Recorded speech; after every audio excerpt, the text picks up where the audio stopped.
जरा देर ठहरो राम, जरा देर ठहरो राम, तमन्ना यही है, अभी हमने जी भर के देखा नहीं है, अभी हमने जी भर के देखा नहीं है।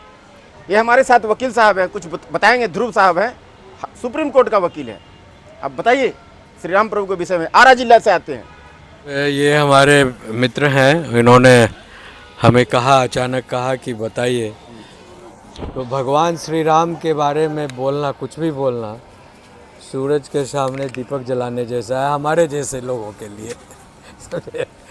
हम लोग तो अब लॉ के बारे में अगर कहते कुछ बोलने के लिए, कानून कायदा के बारे में, तो मैं खुलकर बोलता, लेकिन भगवान श्री राम को मैं सिर्फ इतना जानता हूँ, ये कहकर मैं बोल सकता हूँ कि अगर जो कुछ भी जीवन में हो रहा है और ये पुरुषोत्तम थे और उनके ही मर्जी से हो रहा है, और भगवान श्री राम चाहें तो दुनिया में कुछ भी संभव है।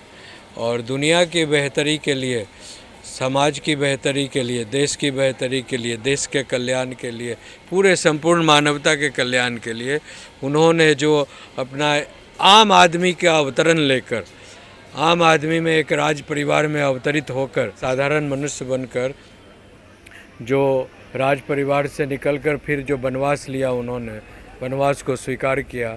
अपने पिता की मर्यादा क्या होती है, माँ की मर्यादा क्या होती है, भाई की मर्यादा क्या होती है, बहन की क्या होती है, राजकाज की मर्यादा क्या होती है, पति पत्नी की मर्यादा क्या, सब कुछ को उन्होंने एक साधारण मनुष्य बनकर उसको खुद जी कर समझाया लोगों के सामने। ये बहुत बड़ी बात थी, जबकि वो खुद जो है भगवान प्रभु राम ईश्वर के अवतार थे, लेकिन एक साधारण मनुष्य के रूप में कष्ट सह करके, वो काबिल तारीफ है।